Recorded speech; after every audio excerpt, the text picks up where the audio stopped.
Hey cousins, it's me Chrissy Pips and welcome back to 101 Wednesdays on the channel and Happy New Year you guys. If you enjoy the content in my videos and you don't want to miss out on what's next, please don't forget to like, subscribe, and share. But today we're going to set our 2020 resolutions. We want to manifest by the end of 2020 some new good habits and things like that. But if you're here, you're interested, so grab pen and paper and let's get into it. The revolution will be live.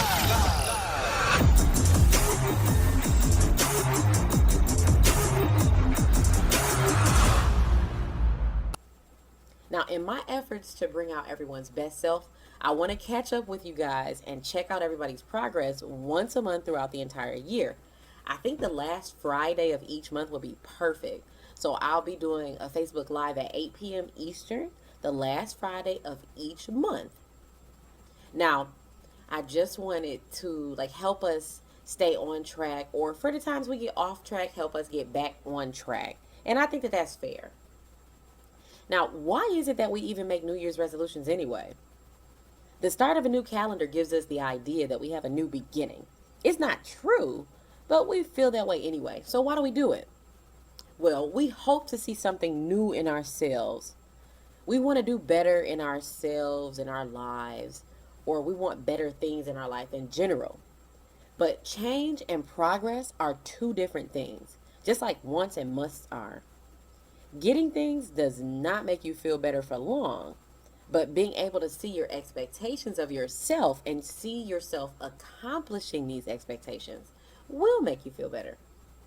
And I understand there's some of you saying, a new relationship would make me feel better, or having more money would make me feel better. And that may be true, but it's a temporary truth. Think about it like this. If you're not growing and working on developing yourself and your habits, your new better relationship is going to slowly die out. If you're not learning money management and how to better use your resources, that money's going to be gone.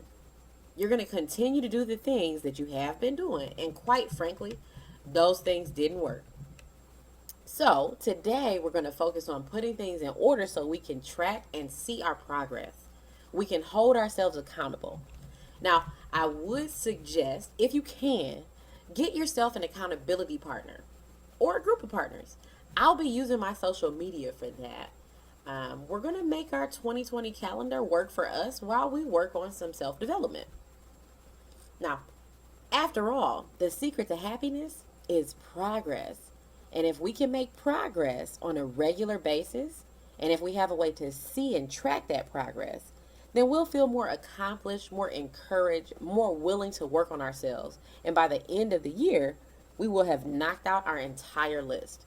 Now, so my goal is to make sure that throughout all of 2020, I'm progressing by at least 1% every day. Now, everybody is not in a situation where they can move tall leaps and bounds around their development path. I'm one of those people. So I want to start out small. Then throughout the year, we can kick up our development regimen as we see fit, right? Now, and for those who don't think 1% a day is a lot, I'm going to need you to think about it from a different perspective. There are 365 days in a year. If you progress by 1% a day, by the end of the year, you'll progress by 365%, which is my goal. So, no hopes and wishes here. Now, when you resolve something or when you have a resolution, you're saying, this is how it's going to be. It can't be any other way. Not this is what I hope or what I wish for. A resolution is when you cut off every possibility except success at the thing that you've committed to. We're going to create lasting change by making some lifestyle changes. Let's make a darn decision for once. If we are wrong, we can change it and just keep moving. Step 1. What's the vision for what you really truly want? Not what you think you want or what you wish you had or should have, but what you see yourself with and how you see yourself. So that's step one. What's your vision? What's your why? Most people's New Year's resolutions are things like, I want to stop eating sugar or stop smoking or lose 10 pounds. The problem with that way of thinking is that you're not telling yourself what you're going to get for taking action. You're only telling yourself what you can't do or can't have or what you're taking away.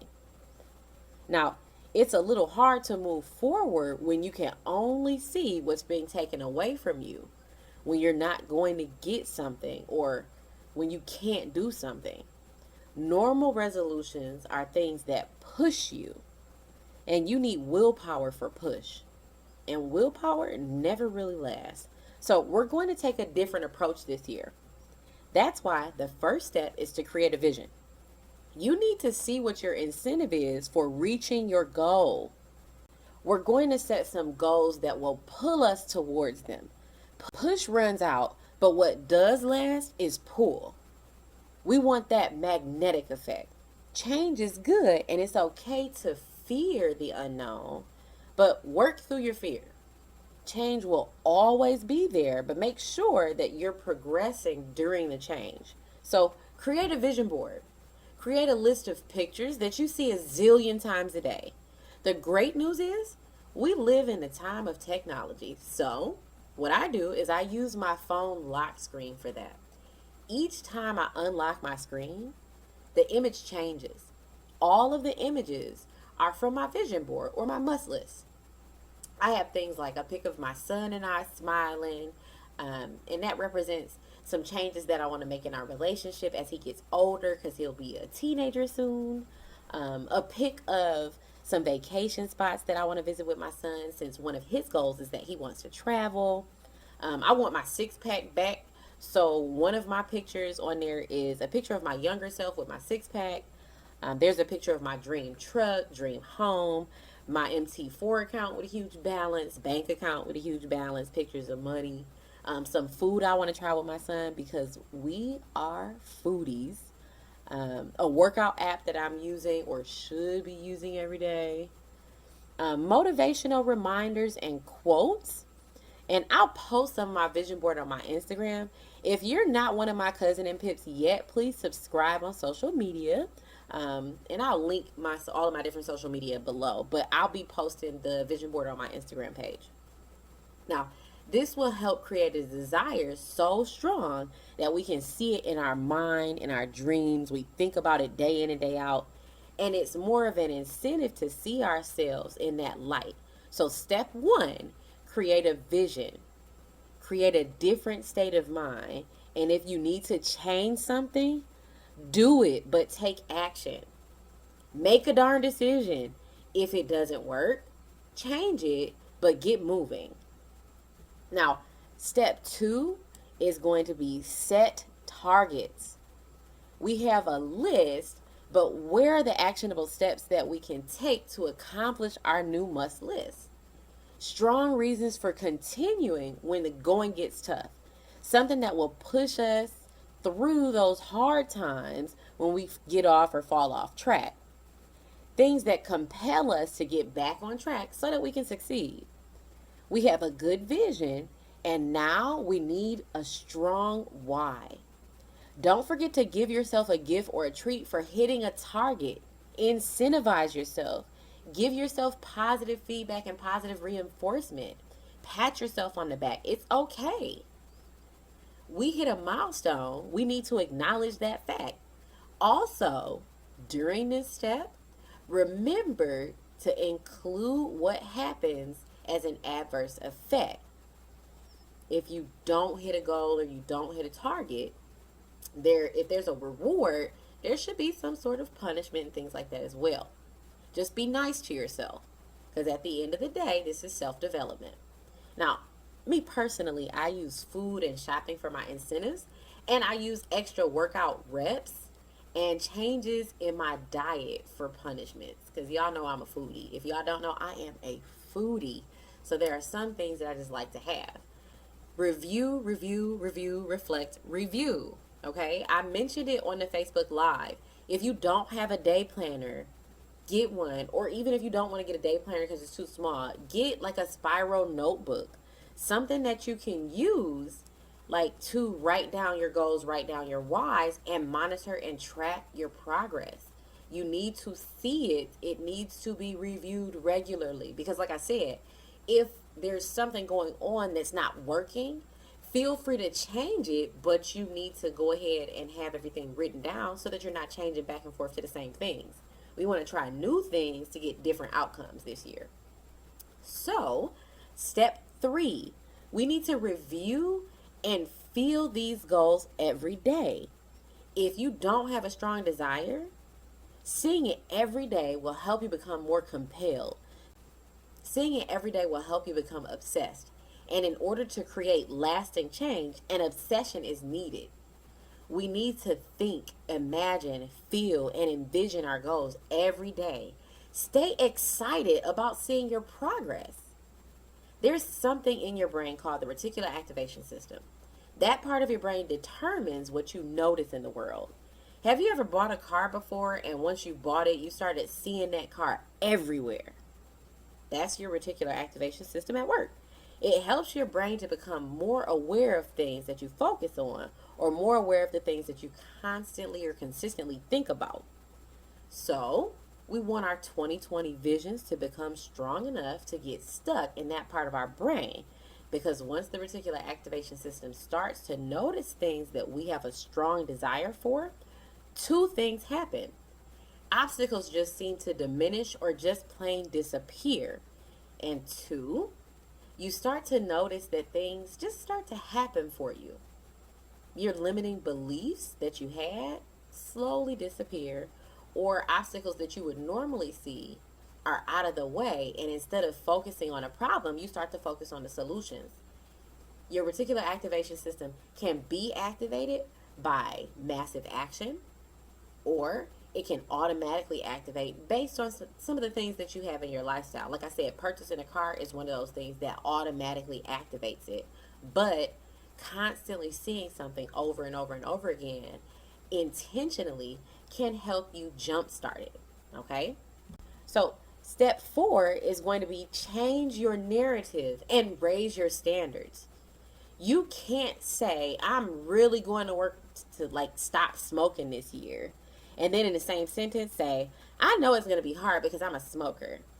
Well, we have a need to stay consistent with how we define ourselves. So change the definition, right? When did you define yourself and come up with this set of rules that are things that you can and can't do? If you created the rules, create new rules. Change your beliefs about yourself. Stop giving yourself a negative definition. Stop deciding to let your limitations define you. If you guys listen to Tony Robbins, he has this story where he talks about this baby elephant, or this elephant in a circus. But he starts out from when it's a baby elephant. Now, when elephants who are in the circus are very little, they tie them to this stake that they hit in the ground with this rope. And it's huge to them as babies. But what happens is they try to get off of this rope to get this stake out of the ground to set themselves free. But after so long of not being able to accomplish that goal, they get into the mindset that it's impossible, that it can't be done. And what happens is when we see these giant elephants in the circus and we see this little tiny stake and this tiny rope that they're stuck to, we always wonder, why doesn't that elephant just pull itself off of there? Because he's huge. It would be easy. He could tear down the whole dang tent if he wanted to, right? But what happened is he was broken when he was little. So he constantly stayed in that state of mind that it is impossible to get off of this rope. It's impossible to move this stake. Although it's not true because of the changes in his size, but that's his belief. That's his limitation. So he's stuck. So let's change what we focus on. Focus on what you have control over and not the things that you can't change. Focus on the solution. Acknowledge that there's a problem, but focus on solving the problem and keep it moving. Some stuff we're not going to be able to fix, so drop it and move on to the next thing. Lasting change is different than a goal. You don't always get your goals, but you always move towards your standards, or you try to stay in line with how you define yourself. So, raise your standards, change your narrative. You need to decide what is a must for you so that you can find a way to make a way for it to happen. When you make something a must, you attach yourself to it. It becomes part of you and it's easier to stick with. Think about it like this. Take a look at yourself in the mirror. However you look today is a direct result of your standards. If you work out a lot, you look like you work out a lot. If you don't work out a lot, you don't look like you work out a lot. It's that simple. This is as a result of your standards for yourself.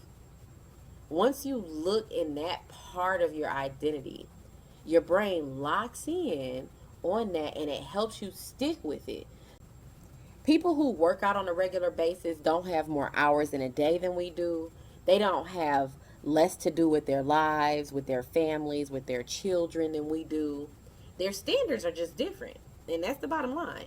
If your goal is to lose 10 pounds, that's not strong enough. Make it to get back to your younger you, your favorite version of yourself. Pull that picture out so that you can see it. Like I said, I want to get back to my six pack, so that's the picture that I have. And that's a constant reminder for you of your goals. Identify yourself in a new way and change how you're living. Change your standards and you'll see new results.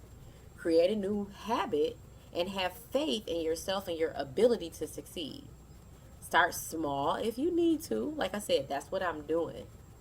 I'm going to give myself 30 minutes to review every day. 15 minutes to just stretch and drink a glass of water. Like, one of my goals is to have at least, or to drink at least 6 glasses of water a day. Like, and I know you're supposed to drink 8. I'm working my way up there. But I know how much I drink right now. I know every day minimum I drink 3 bottles or 2 bottles of water. And I'm trying to make it a standard to have a minimum of 3 bottles so that I can move up to 4. But I know my limitations. I know where I'm at. So I know what I need to do to progress in like a time frame that's going to be manageable for me. But we'll meet here again in the next 101 Wednesday video, and the topic is going to be MT4. So for my traders, let's get ready and get our 2020 rocking. I'm going to go over just some hints and tips and things about how to use MT4 in the next video. But if you enjoyed today's content, please don't forget to like, subscribe, and share. And I'll see you guys on Monday with our Mindset Monday video. Oh yeah, remember, we're starting a new book too. The new book that we're doing is The Conversation or Outwitting the Devil by Napoleon Hill. So that's where we will be starting on our Mindset Monday. This Monday coming up, okay? But I'll see you guys later.